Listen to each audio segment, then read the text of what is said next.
liberation greetings to all and sundry, my dear people of Amazonia, my dear people of the southern Cameroons, fellow brave warriors of our liberation movement. Accept liberation greetings from me, Comrade John Akuro. Today is the 21st of April, 2025. On this day, in 1961, the United Nations General Assembly voted in a huge majority for the independence of the people of the Southern Cameroons. On this day, in 1961, the government of La République du Cameroun, the government of France, and the governments of all Francophone African countries, with the exception of Mali, voted against the independence of the Southern Cameroons. My dear people, this day is therefore a very special day in the annals of the history of the people of the Southern Cameroons, aka Amazonia.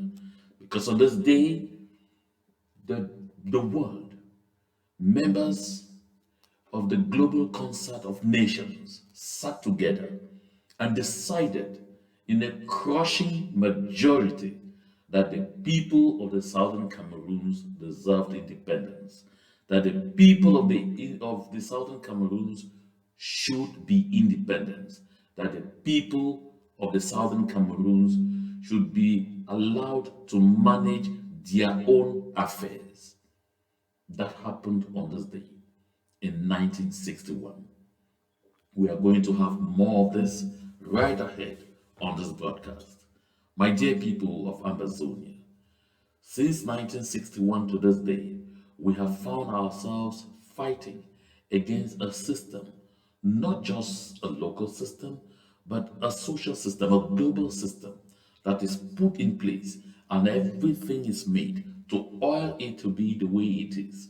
But those with ironclad determination, with focus, and with a desire to live free, generally break the ceiling glasses and find themselves on the other side, which is the side of freedom.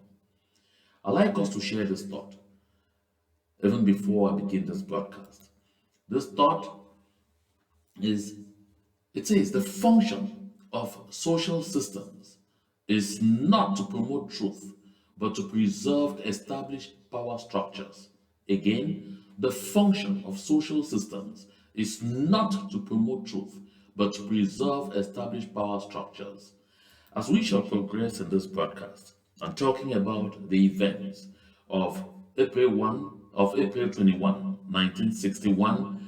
You will see this thought actually come to the fore. You will see it really manifesting. You will understand why it makes a lot of sense. But before we get there, I'd like to extend salutations to the people of the Southern Cameroons all over the world. I want to extend salutations to all those who are in the dungeons of La République du Cameroon, prisoners of war, prisoners of conscience, who are continuing to stand strong and who are continuing to hold their own and continuing to motivate all those who are threatening to backslide to understand that this battle we find ourselves in is the battle of our lives. It's a battle to restore the soul of our nation, and that there is nothing else, there's no other route to freedom than pursuing this liberation movement all the way to its logical end. No quick fix. No quick fix would give us the kind of respite that some people think it could give. No quick fix would give us the kind of freedom that future generations of Southern Cameroonians deserve. Look, my people, for so long, we have found ourselves believing that the best way to handle it is to run away from it. But truth be told, we will continue to be treated the way we are being treated all over the world, as strangers that we are, until we're able to secure our homeland and go back to our homeland, so that we don't sit somewhere and say, I'm a Norwegian. And people say, oh, from which country? You see, that reminder. I'm a Norwegian. Yes, you're a Norwegian, but from which country? Which tells you that even if you say that you're a Norwegian, you have a piece of paper saying that you are a Norwegian, they know actually that you came from somewhere before taking that sheet of paper to become a Norwegian, and it can be revoked. I'm a German. From which country? I'm a Canadian. From which country? I am British. From which country? So you see, my people of Ambazonia, the most important thing for the moment, for all of us Southern Cameroonians, is to make sure we secure that place we call homeland. And this is fundamentally important. This is so important for me. It is also very important for you. And so let's put our heads together and fix whatever we think it's not going on well and make sure we focus on the big prize. Let us not allow the sacrifices of those who have already gone to the other side and those who are in the dungeons of the Republic du Cameroon suffering for our sake, some even serving life sentences but still standing strong. Let's not let their sacrifices to go in vain. We must fight all the way until we restore the truth. Before we get into this package, let's take a look. Let's pass quickly through La République du Cameroon and I explain to you why. Because you see, when you see on this paper, that's Cameroon Tribune, pompously announcing plus de 2000 places disponibles, that's fonction publique. That is, they are announcing recruitment into the public service for 2,000 people. My dear people of Ambazonia, you see, when I'm passing through some of these things that make news in La République du Cameroon, is because it concerns us. Which country in the world have you seen that has developed by focusing all energy mainly on the public service? Which country in the world? All over the world, countries are struggling to make sure they reduce the public workforce to the barest minimum. In favor of what? In favor of a strong private sector. Because real jobs are created by the private sector. The role of the government is only a facilitator. But you find a system where everybody is only looking towards the public service. That kind of setup cannot prosper. And that's the kind of stupid mentality that La République du Cameroon has brought into the southern Cameroons. To the extent that you see able-bodied people raising tens of millions to go and buy public entrance examinations into professional schools, just so that you come out and have access to a job in the public service where they say that one is more stable. And come to look at what is paid as salaries in the public service. And then you understand that people are not running after these jobs in the public service merely because of the pay they will get, but because of the access that it gives to illicit resources. This is another clear indication that such a system can never develop. This is another reason always we should recall why we need to leave such a system that has no perspectives, such a system that doesn't provide any clear-cut vision on how the country develops and evolves, on how we can keep our young people back home and not lose them constantly into the seas or into hazardous immigration expeditions where a good lot of them lose their lives. My dear people of Ambazonia, ridiculous. Anytime elections are at the corners, that's when you see this kind of thing come up. And the incredible thing in all of this is that they announced 2,000 jobs. You're going to find over 100,000 people putting in applications. I mean, over 100 or even almost over 1,000,000 people putting in applications. They are going to be buying fiscal stamps at what rate? At the end of the day, it's a fundraising exercise for that government. Now, when you're looking at that, you're still thinking about this, but what kind of rubbish entity is this? And how did we find ourselves unevenly yoked with such people who are so visionless? This other one lands. enseignants, la grève de rentrée. This is teachers.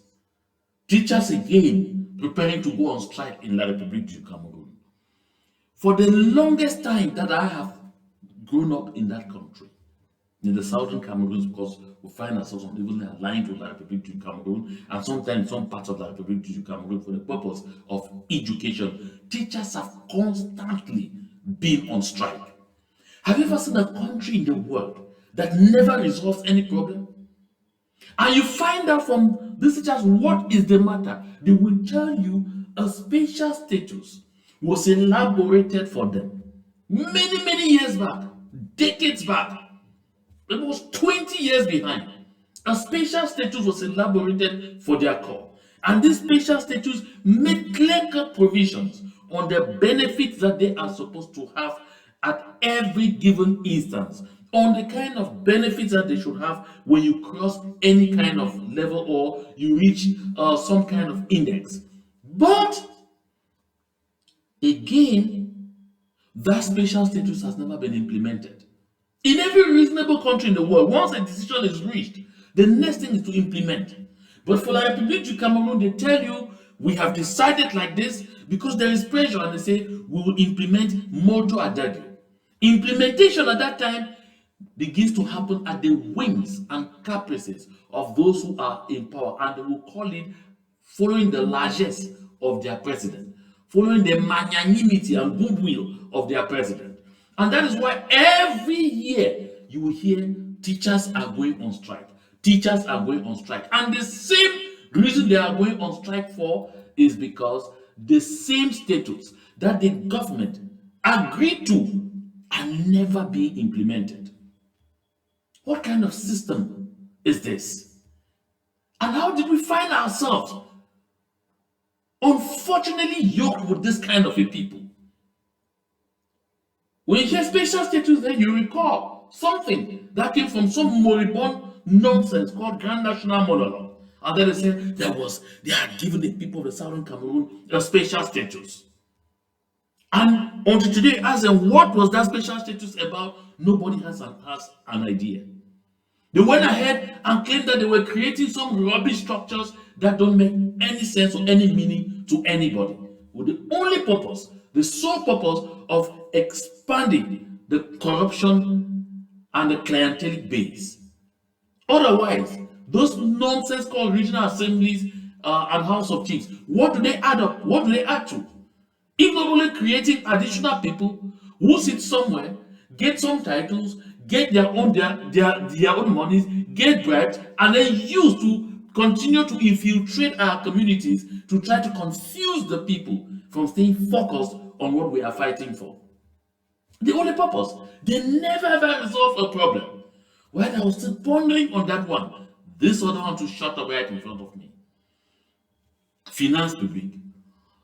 Les mauvais gestionnaires dans le viseur du Conseil de discipline budgétaire. And they show Madame Mbacha, the minister delegate in charge of the Supreme State Audit. And I read a report that said, she said over the past 10 years only, government functionaries have embezzled 144 billion CFA. And that they're going to set out after this people 144 billion. Now, Supreme State Audit is under the presidency of the Republic. There is no independent institution in that country, no independent watchdog. That is not how its society is run. When everything is under the stranglehold of one man and can only function through the will of that one man, society is dead. I recall in 2008, the late venerated superscale magistrate, Ayapol Abine, said in an interview that I broadcast on CRTV, he said, these constitutional amendments that have been put, that was in 2008, when they were going to facilitate Mr. Paul Biya's life presidency in their country, the Republic du Cameroon. He said, not only this amendment, But all the other amendments put together will give the institution of the presidency of the republic a stranglehold over all other institutions of the country and effectively make this country a one-man business. That is what the Republic of Cameroon is until this day, a one-man business. Because you are hearing Madame Rose Mbahacha saying, in fact, they are going to go after these people. What power does she have to? What power will she use to go after them? It has to depend on the will of Mr. Paul Biya, who himself is not free from these embezzlement schemes.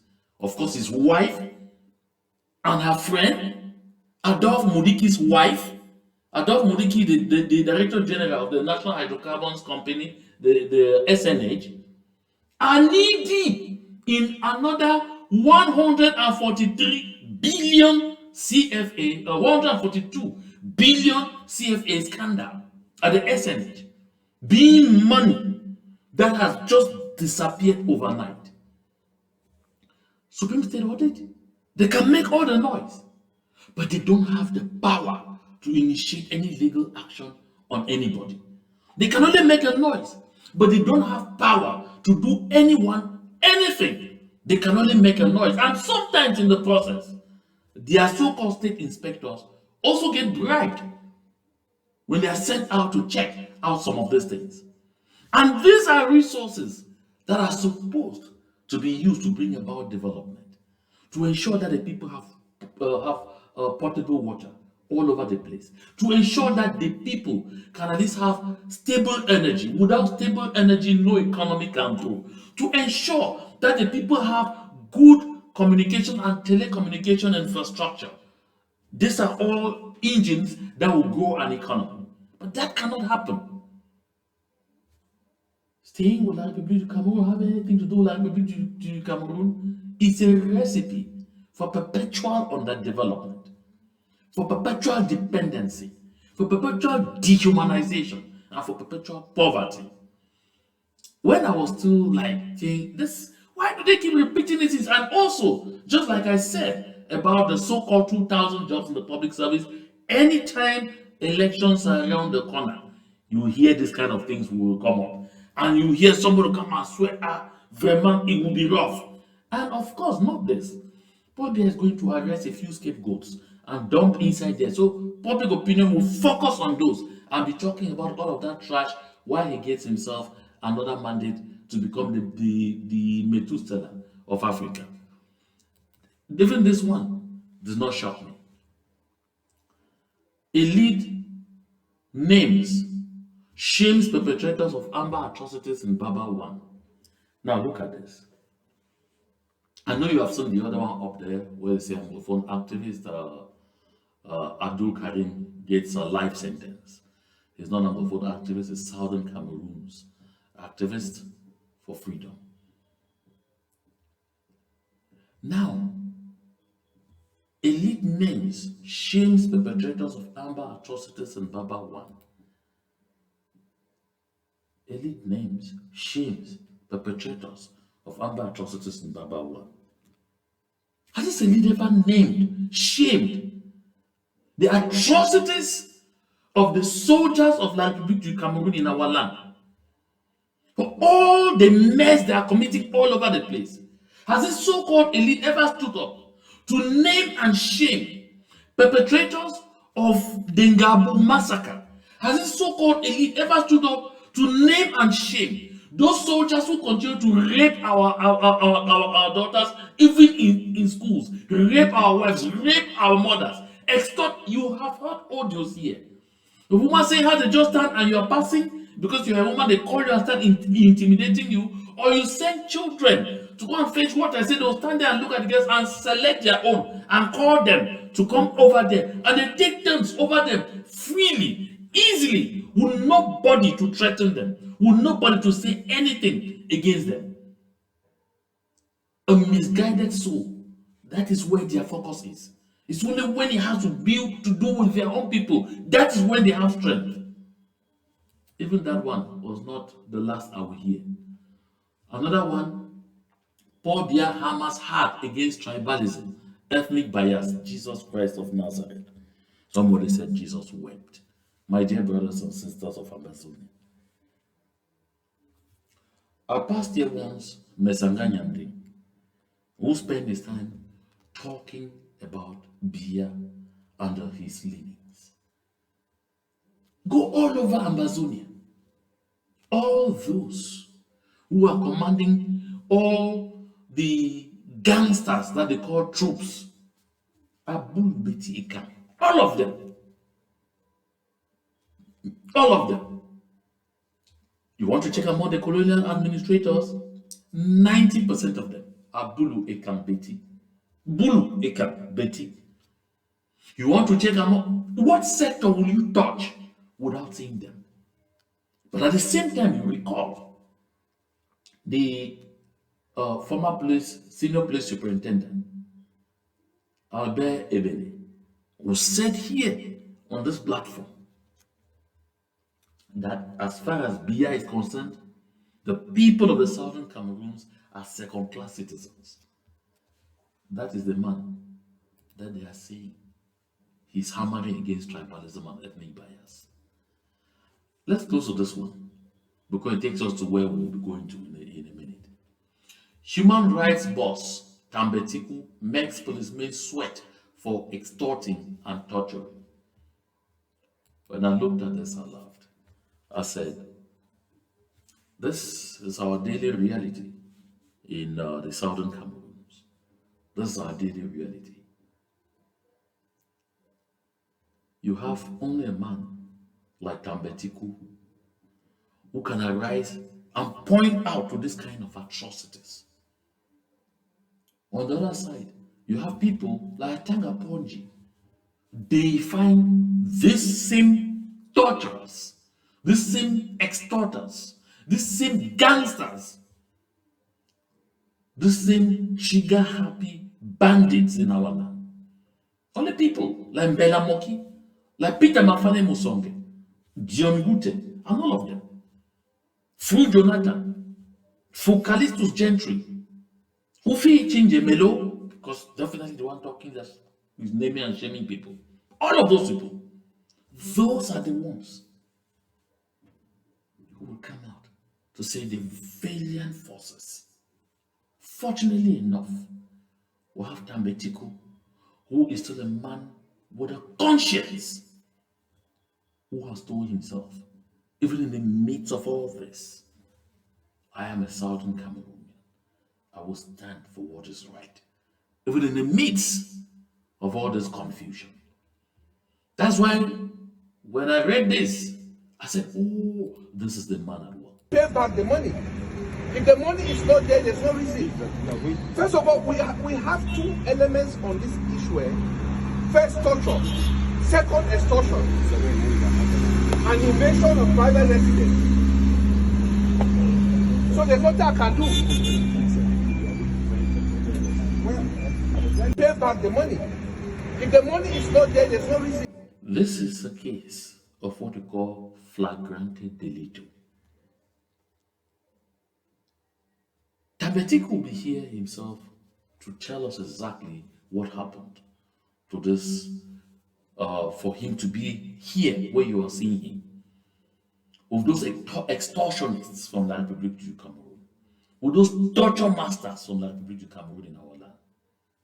You hear him very well. So there are two elements here. Not only extortion, there is also torture.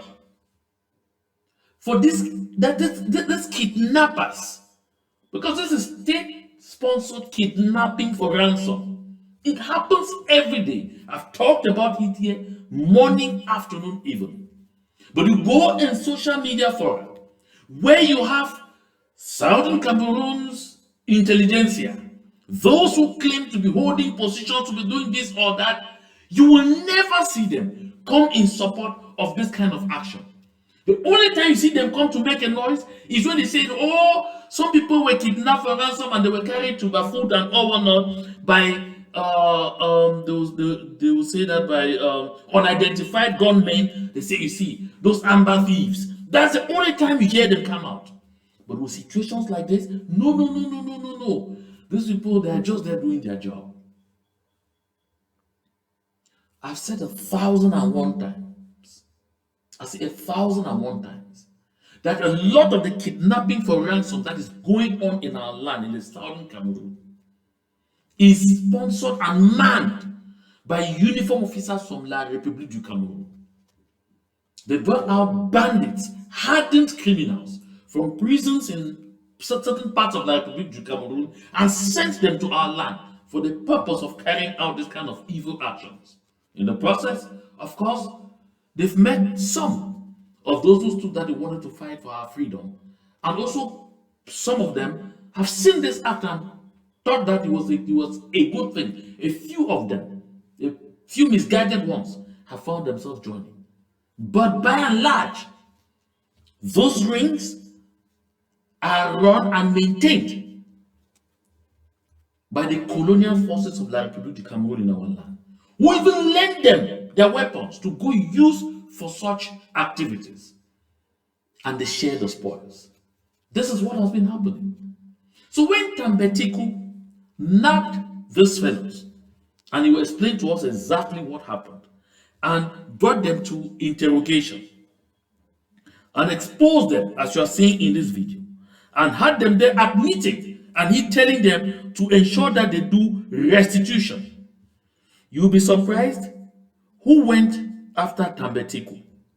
You'll be surprised who came not to appreciate this kind of act, not to appreciate the courage of Tambetiku, who is standing for a people who have been under torture, total subjugation and dehumanization for decades, but who will come and take the side of those who are extorting and torturing our people. You wonder who that will be? Of course, his name is Ashonyenti. This is what Ashonyenti wrote. I applaud Tambetiku's doggedness in fighting for human rights, but in this incident, he is acting ultra-vires, beyond his powers. He has no power to interrogate police officers and record their statements, more so film same and circulate to the public. There is a presumption of innocence, which is a constitutional right rather, guaranteed to all suspects. That's guaranteed to all suspects. Filming and broadcasting these videos was tantamount to public or media trial. The same thing that police people and journalists do to suspects, which is wrong. This is Ashonyenti. Now my question here. There are thousands of Southern Cameroonians summarily carted at various junctions in what Cameroon call Kale, and carted to police offices, gendarmerie offices, to military camps, and forced to pay ransoms. Those that do not pay have ended up either in Colonial or the Newberry prison in Douala without due process. Has Ashonyenti ever risen to write this kind of trash? Has Ashonyenti ever risen to talk about the presumption of innocence? How many of our people are in the dungeons of La République du Cameroon without any due process, without being given an opportunity to defend themselves? How many of them? Has Ashonyenti, who says that he is the greatest legal luminary of all times ever known, has he ever risen to remind the government of La République du Cameroon that capturing the people of the southern Cameroons from their territories and taking them to be court-martialed in Yaoundé, in La République du Cameroon, is against the law? That the law says that people have to be tried in the jurisdictions where the alleged crimes were committed. How many times has Ashonyenti risen to write to remind the government of Cameroon about this? That Abdul Karim Ali did not deserve to find himself being tried by a military court in Yaoundé. How many times has Ashonyenti risen to write against this? The only time you see him flex his muscles to talk about his knowledge of law is when vulnerable people find an ally, rushing to their rescue. Ashunyente, who has generally stood on the side of the oppressor, rises very fast to remind us about due process, rises very fast to remind us about the presumption of innocence. Ashunyente, how many times has he told even his colleagues at CRTV, who simply refer to people fighting for freedom as terrorists? How many times has he reason to tell them that there's presumption of innocence? They don't just have to be gratuitous about to be gratuitous about such lousy statements. Hell no, you won't find that. You won't get that because Ashunyente, who's a journalist, who is supposed to be the voice of the voiceless, who is supposed to be fighting for the oppressed people, is rather fighting for the powerful. Is rather fighting for the strong and powerful because he needs a place under the sun. I wonder if he understands the meaning of flagrante delito. And who tells Ashunyente that Tambetiku requested for this incident to be filmed? We are today in a world where you have citizen journalists all over the place. So every citizen virtually who has an Android phone and can record a video is a citizen journalist. And so you see where Tambetiku is standing. Did you see Tambetiku with a phone in his hand recording his own act? Hell no. So you don't even know who put this on social media. You don't even know who stood where, saw this incident going on, and filmed it. Ashunyente himself did not observe the presumption of innocence. He did not give Tambetiku the benefit of the doubt that he is not the one who filmed and put this on social media, because this thing was not happening in an enclosure, it was happening in a public place. You could hear cars passing. If you're doubting, let's go back to that quick clip. Follow again. First of all, we have two elements on this issue. First, torture. Second, extortion. An invasion of private residence. So there's nothing I can do. Pay back the money. If the money is not there, there's no reason. First of all, we have two elements on this. So you find the policemen pleading. They are guilty. You find them struggling to negotiate. And you're coming to talk to me about presumption of innocence. You find the policemen trying to cover up, trying to stifle the matter.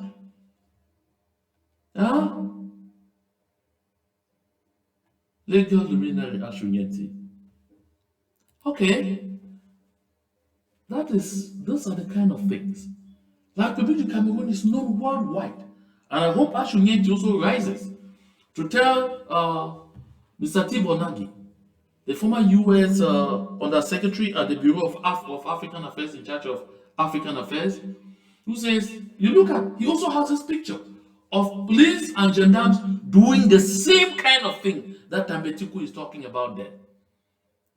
Any surprise that a Cameroon gendarme was abusing and extorting civilians at a Boya checkpoint? I bet that happened at every checkpoint throughout Ambazonia. This security member just had bad luck of media attention. Corruption flows from top to bottom. Ashunyente, did you hear that? You should also attack Tibonagi, that he did not observe the presumption of innocence. Now, let's call on Tambetiku, the brave one, to tell us exactly what happened. What is it that we were seeing in that video? What was happening, Tambetiku? Okay. Yeah.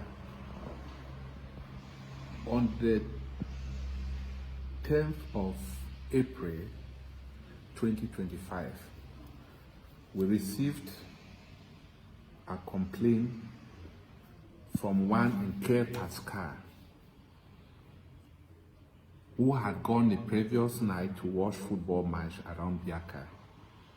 After the match, on his way home, he was intercepted by elements of police, gendarmes, and the military around Butingi area, the police post at Butingi. They asked for his ID card. He removed his ID and showed them. They were still not satisfied. One of them identified him and said he was the one who called the State Council, Magistrate Kane, to retrieve a laptop they had seized from him. And immediately the others accused him to be Amber. He said no. He has lived for the past 2 years around that vicinity. They were still not satisfied.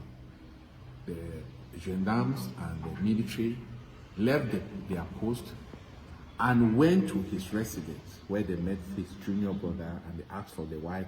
He said the wife had gone to Douala. They ransacked the whole house. We have got photos as evidence of what happened that night.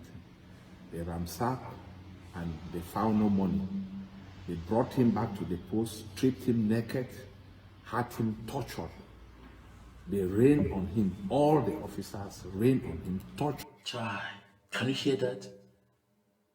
You meet an innocent citizen who was just moving around. He was watching his match. You ask him to identify himself. He does so. He identifies himself. He shows you his ID card. You see him, you identify him. Okay, he's this. But now they just to take money from him because they have license to torture, license to extort, license to even shoot and go scot-free. And Ashunienti will be there to defend them. They have a license to do anything they can. People like Ashunienti will come to tell us they have presumption of innocence. They are just doing what they are supposed to do. They take him to his house, ransack his house in search of money they don't get. They take him now, strip him naked, beat him mercilessly for no offense committed. Right up to that point, Ashunienti is still with them. And of course, why do I say right up to that point? It's all the way. Where do you find that in the world?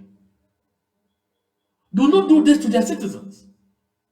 They do this on Amazonians, on Southern Cameroonians, because they have been told that we are not full humans. They can do anything they want on us. It is painful and it is shameful. This cannot continue. Caught him, hired a vehicle, put him in the vehicle, and took him to his bank that he should withdraw money. They insisted. Unfortunately for them, he was using a wrong PIN, so the transaction could not go through. They brought him back and asked his friends to contribute money, that he should contact his friends. He did that, and they sent 250,000 francs. So he had 150,000 francs in his phone. Altogether, they collected 400,000 francs from him, and they went and shared the money. As if that was not enough, the taxi they had hired, they insisted that he should pay for the taxi, 4,000 francs, which he paid. Okay. Can you imagine that? After going to his residence to ransack his house in search of money, they don't find him. They take him to their station, strip him naked, torture him mercilessly. After torturing him, they hire a taxi, put him inside, and take him to his bank to go and withdraw money in ATM. That's all in a night. They don't succeed in getting money because he would order confusion. He can't even recall his PIN. They bring him back. They say, call your friends to raise money. Did you hear that account? The friends, to struggle and save their brother, contributed 250,000 in his phone. his mobile money account, because they took his phone off from his search and asked him and saw that he had 150,000. They transferred it to themselves, making 400,000. After collecting all this money, they asked him to pay for the taxi that they hired, 4,000. That's humanity. And you stand with them. You still call yourself a journalist who's supposed to be the voice of the voiceless. Ashu, what do you have to say to this? Let me hear you out. President Paul Biya is a blessing to this country. Cameroonians, we are lucky. We are made because we have Paul Biya at the helm of the state CAF. This president is our greatest marksman. He is our principal goal scorer. He has always taken us out of very difficult situations. First, because of his immense wisdom. Second, because of his aura and international clout. Close your mouth. Close your mouth. Leave it like that. Aye! Did you hear that? That's your journalist.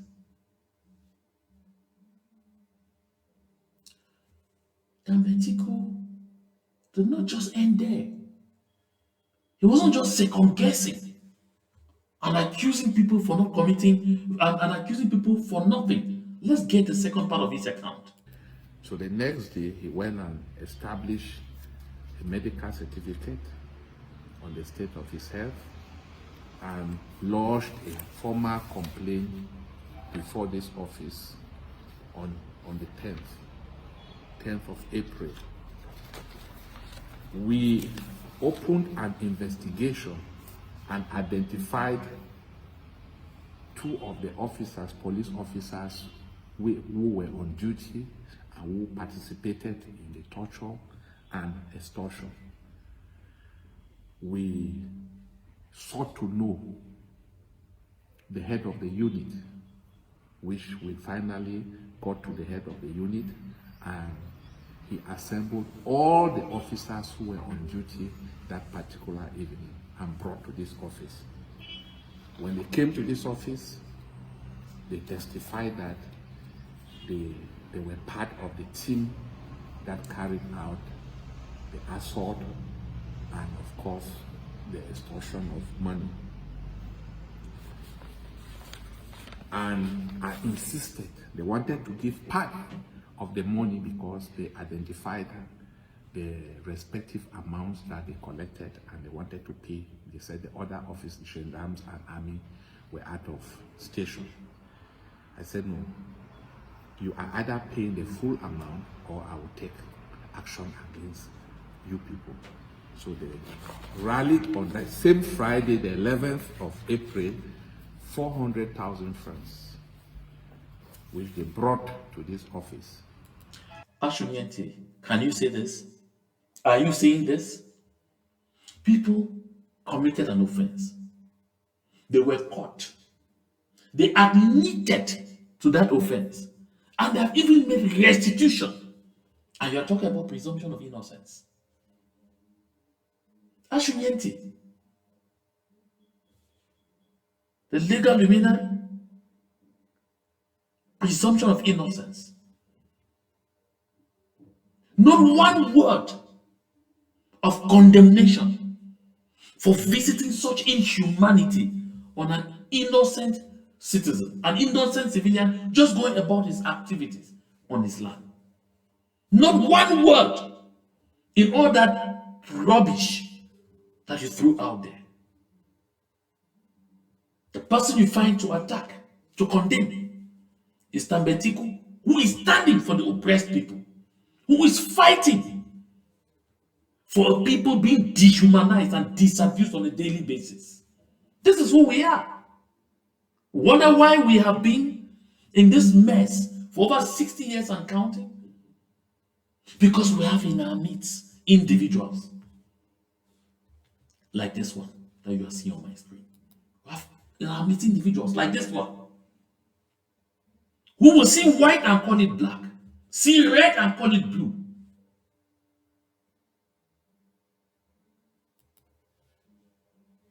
Let's finish with Tambetiku.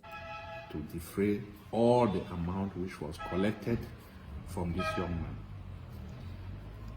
We have collected this money and for the victim in question, which of course we are keeping his identity for now, unless the appropriate time when he will be called upon to give his own evidence.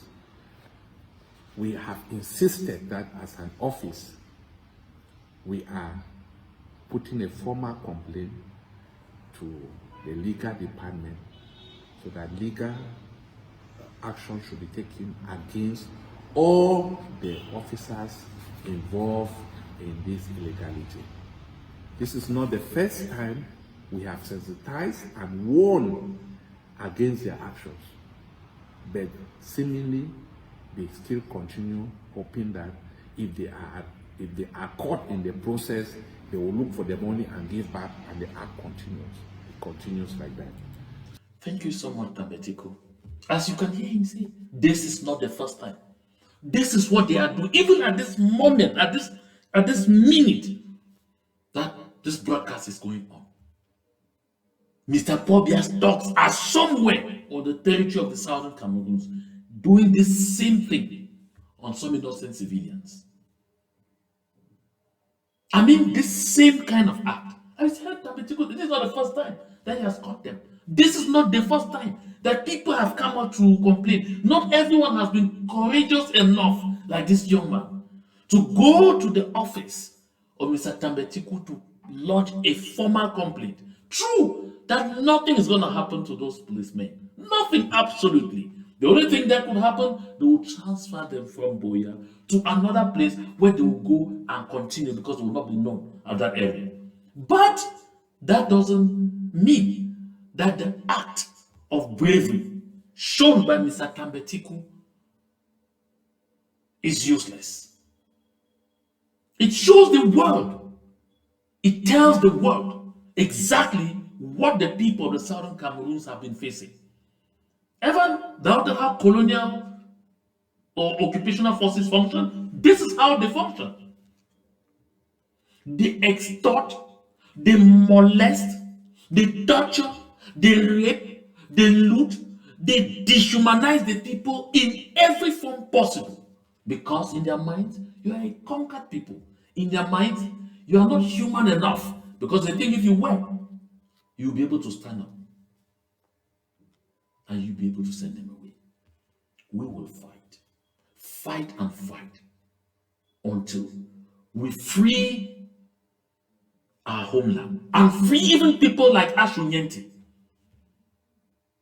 who have been thoroughly brainwashed and transformed into robotic kind of machines. Those who meet President Paul Biya for the first time are out and bow in reverence, in respect for his profound knowledge. President Paul Biya is a blessing to this. Shut your mouth.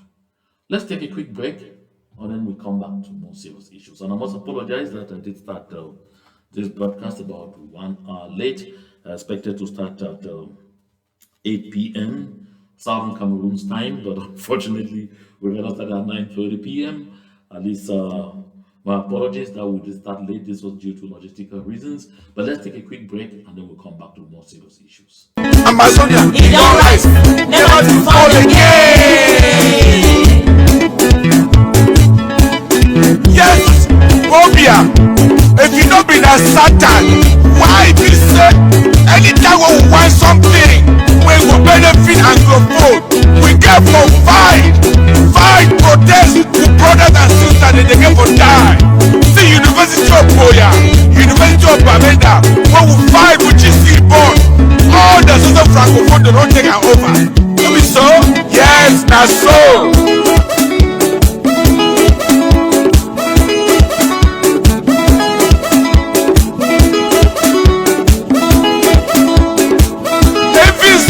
Where we be think say far as the partner for them will go chop money something for get work will begin them. You don't bring your francophone, they don't take them over. You must be by say before one can join you. Southern Cameroon, they became the first democratic government for inside Africa. When people don't vex for 2006 go take their. Yes, my dear brothers and sisters, enough is enough. Enough is really enough. My dear people, at the start of this broadcast, I reminded all and sundry that today is the 21st of April, and that on the 21st of April, 1961, several independent countries in the world, members of the United Nations General Assembly, came together and in a vote decided that the Southern Cameroons would be independent and voted for the independence of the Southern Cameroons. But then something happened. And that is why I started with this quote. So the function of social systems is not to promote truth, but to preserve established power structures. So you see what happened is that after that vote was taken, we are still today fighting to protect that vote. We are still today fighting to protect that vote. But those who sat together and voted of their free will for our independence, they are looking the other way. Some are making as if it did not even happen. Chief among them, the United Kingdom,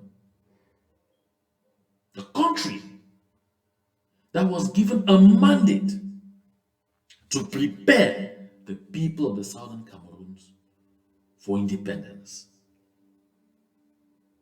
While France finally granted La République du Cameroun independence, even if it were paper independence, on the 1st of January 1960, the British, who were to perform the same duty on the 1st of October 1961, because when the independence of the Southern Cameroons was decided in the United Nations General Assembly, an assembly or a session at which quite some members, permanent members of the UN Security Council, voted for the independence of the Southern Cameroons. The British had a different idea. That is why, my people, you see that when La République du Cameroun was celebrating the golden anniversary of its independence, 50 years of its independence, the Secretary General of the United Nations sent a present, sent a gift to the President of La République du Cameroun. This gift was a reflection of the vote of the 21st of April, 1961. That's why you see there the UN envoys to Yaoundé in 2010 presenting to Mr. Paul Biya as gift 2 maps. You can see the map the gentleman has in his hands, a small map. That is the map of the former UN Trust Territory of British Southern Cameroons. And the other map standing, that is the map of La République du Cameroun without the Southern Cameroons. This picture is an entire encyclopedia. It tells the entire story of the Southern Cameroons and La République du Cameroun. We are two peoples with two destinies and we are clearly divisible because we were never one. Even in the archives of the United Nations, they know we were never one. From the moment of the formation of nation states, the Southern Cameroons and La République du Cameroun have never been one country. That's why you have those two clear, distinct maps. One of La République du Cameroun, the other of the Southern Cameroons, carefully framed and presented to Paul Biya. The message could not have been clearer. When the Secretary General of the United Nations, Antonio Guterres, showed up in Cameroon, Paul Biya presented him with a gold status. With a gold statute, I beg your pardon, the gold statute with a gold statue. Sorry about that mix up. Paul Biya presented him with a gold statue as a gift. Why did the United Nations not gift Paul Biya on the event of the celebration of 50 years of the independence of La République du Cameroon some golden structure or some beautiful gift or whatsoever? But they chose to present Biya on that occasion with these two maps. That was a clear message. Clear message that yes, we want to acknowledge that what you are celebrating today is 50 years of independence of the other country which is on the bigger map. This other map that is in hand here, representing the southern Cameroons, was not part of that territory. This is clear. I didn't fabricate this. Nobody will say this is Photoshop. At least George Ewane Ngide, who was a reporter at the presidency of the Republic for CITV at the time, even ended up with a query because he said in his report that one of the maps represented the southern Cameroons and the other map represented La République du Cameroun. Because he used this expression in that report, of course, they had to hit on his knuckles. Because La République du Cameroun, with the assistance of our so-called elite and intellectuals, has for the longest time worked so hard to distort our history, to give the impression to the people of the southern Cameroons that we were part of their territory that went away and they have simply recovered it. My dear people of Ambazonia, this picture you see here was a reminder to Paul Biya, to France, to the United Kingdom, and to the rest of the world that the Southern Cameroons is an entity, that the people of the Southern Cameroons are a people and recognized as such under international law. It was a tacit reminder to La République du Cameroun that this country that we see on this map is missing. Where is it? It's like a question. Because today you hear of La République du Cameroun. What happened to Southern Cameroons? For those who might have forgotten,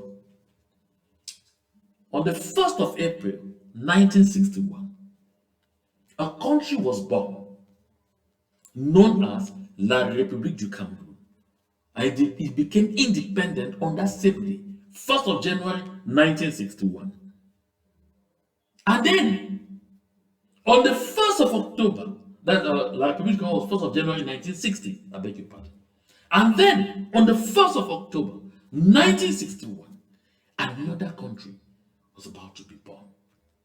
It was born, known as the Southern Cameroons, was actually born, known as the Southern Cameroons, the Republic of Southern Cameroons.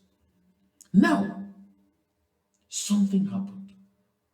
The British, who were supposed to hand everything over to the people of the Southern Cameroons, simply walked out.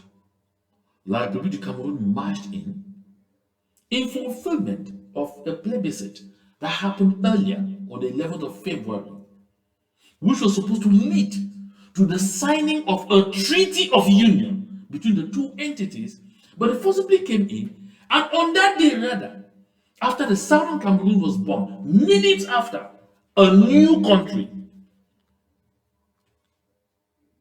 forced on us by the Republic of Cameroon, was born, known as the Federal Republic of Cameroon. The Federal Republic of Cameroon was made up of two states, two independent states, two, which became federated states under the Federal Republic of Cameroon. You had one, the Republic of Cameroon, which in this new arrangement became the federated state of East Cameroon. So there ceased to exist any country known as La République du Cameroun, or known as the Republic of Cameroon. It ceased to exist on the 1st of October 1961. And then the Southern Cameroons, that was just born, also ceased to exist as the Southern Cameroons and became the Federated State of West Cameroon. And these two entities have formed what became known as the Federal Republic of Cameroon, with two independent states, two federated states, equal in status. Equal in status. Keyword, equal in status. But by the time La République du Cameroon is celebrating 50 years of its independence, in 2010, they are called La République du Cameroun. Because along the line, there was some quasi referendum and order organized in 1972, say they wanted to readjust the form of the state because it was so costly and all whatnot. And they used the population of La République du Cameroun intimidation to force a result on our people and turn to the United Republic of Cameroon. The flag still had 2 stars. But of course, in 1984, Mr. Paul Biya seceded from the Union by presidential decree and decreed that La République du Cameroun that disappeared on 1st of October 1961 to become the Federated State of East Cameroon within the confines of a new country known as the Federal Republic of Cameroon had seceded from the Union because he reinstated the name of his country and it came back to be known as La République du Cameroun. What happened to Southern Cameroon then? From that moment, they told the people of the Southern Cameroons, you are now swallowed into our country. You are now part of our country. You are now northwest, southwest of Cameroon. There has never been any such thing as northwest, southwest of Cameroon. That is why anyone reaches out to me and writes that thing, the restive northwest and southwest of Cameroon. No, that is wrong. That is fake journalism. You know the truth. There has never been any such thing as northwest and southwest of Cameroon. No. This is the southern Cameroons that became known at some point as the Federated State of West Cameroon. And when La République du Cameroon seceded from the Union in 1984, later on 1989, and then 1992, Fongoji Dinka filed a lawsuit at the Nizam High Court in Bamenda, indicating that La République du Cameroon has seceded from the Union. Although we know there was no Union treaty and there therefore was even no Union, but the two entities were already together in a quasi-oral arrangement or verbal arrangement. But La République du Cameroon, by that decree signed by Paul Biya in 1984, has seceded from the Union, meaning the Southern Cameroons too should go its separate way. Paul Biya was summoned to appear in court, or to send representatives for that matter, that he refused to send. The late Justice Fombe and other justices handled this matter. And at the end of the day, they ruled, the Nizam High Court ruled, that La République du Cameroon had effectively seceded from the Union and charged Fongoji Dinka to restore the independence of the Southern Cameroons because La République du Cameroon has seceded from the Union. Therefore, allowing the people of the Southern Cameroons to return to their original self. But La République du Cameroon now said, lie to lie, we have decided to annex you. This is why we are fighting to this day. And you see, this whole thing came about because on February 11, 1961, a plebiscite was organized. And this was engineered by the British and the French. Ooh, the British said the people of the Southern Cameroons do not have enough resources to be on their own. If they are allowed to be independent by themselves, they will depend so much on the British taxpayers' purse for assistance to development. For that reason, they need to be forced somewhere because the British wanted us to vote to either join and to have independence by joining with Nigeria or with La République du Cameroon.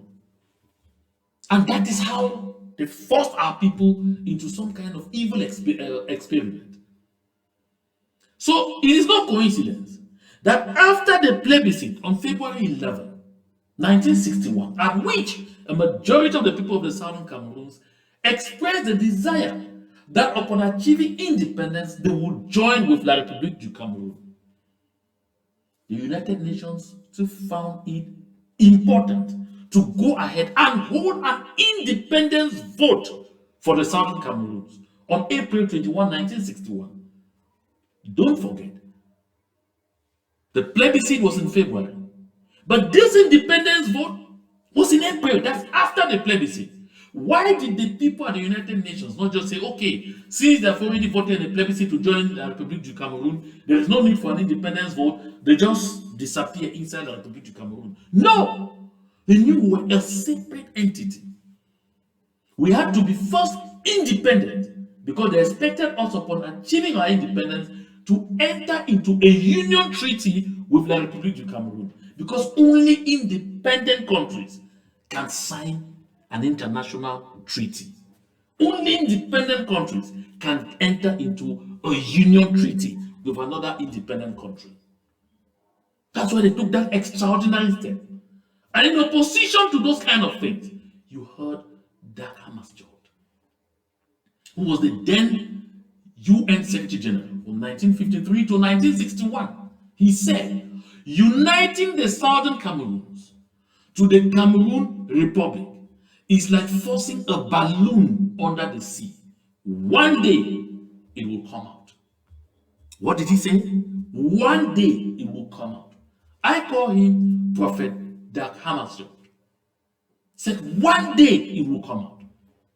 Said uniting the Southern Cameroons to the Cameroon Republic is like forcing a balloon under the sea. One day it will come out. Where are we today? He was not the only one that expressed such an opinion. You also had the UN ambassador to the United Nations at the time. This is what he said. This is Clement J. Zablosky. He said, the United States congratulates the people of the Southern Cameroons for their accession to autodetermination, as it constitutes the will of the population who wants to run its affairs democratically. Did you hear that? And he insists. He said the result of a hurried choice imposed on the population of the Trust Territory would be catastrophic for their political future. Nothing has changed. This is exactly what is happening today. Listen, Zablosky did not say this from the blues. We were a democratic nation. The Southern Cameroons, we were the first functional democracy in Africa south of the Sahara. The first functional democracy, where a sitting government, an incumbent government, organized an election and lost and handed over to the opposition. Democratically. The politicians stood on the same soapbox and campaigned, gave their various opinions, attacked each other's policies, not personalities, attacked each other's policies. And when they finished and came down from the soapbox, they embraced each other, shook hands, and walked away to go and continue relaxing with the people. That was the Southern Cameroons. Yes, that was the golden age of the Southern Cameroons that Dr. or Professor Anthony Ndi wrote about in his book. This day was the most determining day, the turning point in the history of the peoples of the Southern Cameroons. This is the day La République du Cameroon wishes had never happened. Because if this day had never happened, La République du Cameroon would not be worried today about going for any internationally mediated settlement. Because they know that going for an internationally mediated peace settlement, this day, the events of this day will come up. And when the events of this day come up, they know legally they have no claim to the territory of the Southern Cameroons. This is the truth. the simple truth. I said here that the role of intellectuals, I said here that the role of intellectuals is to challenge authority, not to serve it. The role of the Southern Cameroon's intelligentsia was actually supposed to be to remind La République du Cameroon about this day, about this reality, about this fact. On the contrary, they hurry to television panels to tell you and I that we were never a country, that we don't deserve to be a people, that we have always been part of La République du Cameroon, that we were a territory of La République du Cameroon that just went away and they just took it back. I watched them all. The Professor Moles, all of them, the Ashunientis, all of them. They will go and sit on television panels to spew lies, pure lies, to try and confuse our people. The Ufe Chinje Melos, all of them, they're all there. They will go there to try and spin sophistry. But these are the facts. I'm talking the facts. This is why Tibor Nagy, a US diplomat, said this. And look at the day he said it. This was November 2024. He said, Southern Cameroon's Ambazonia, bleeding goes on. We have been bleeding always. Caused back to February 11, 1961, when British Southern Cameroon voted to join with French Cameroon, but not expecting to end up as second-class citizens. Ambazonians need a new opportunity to decide their future. My people of Ambazonia. I'm not the only one seeing it. The world knows it. The world is aware of it. International actors lift it. International actors read it. They are aware of this. They know this is how it is. These are the facts. They know the facts are not with La République du Cameroon. They know the truth is not with La République du Cameroon. They are aware that the people of the Southern Cameroons are being treated as second-class citizens, or even treated as if we are not humans at all. They know. I'm not inventing this. They are able to tell us what the so-called Southern Cameroon's intelligentsia cannot tell us, cannot say. And I'll remind each and everyone that in January of 2017, Barrister Akeremuna, a real legal luminary, not a pocket lawyer like Ashunienti, a real legal luminary, a venerated and well-recognized international legal expert, couched an article when Paul Biya came out and made a noise after the first ghost towns of the 9th of January 2017, came and made a noise that Le Cameroun est un et indivisible. The Cameroon is one and indivisible. And Akeremuna wrote an article, which copy I still have. Cameroon is one and indivisible. Which Cameroon? Which Cameroon? Because of course, Akeremuna contended in that article that if Paul Biya is referring to La République du Cameroun, which is one and indivisible, of course he is very correct. La République du Cameroun is one and indivisible. No one is trying to divide La République du Cameroun. But if he is referring to La République du Cameroun and the Southern Cameroons, he is wrong. And Akeremuna concluded and said, there are two Cameroons. Cameroon is two and divisible.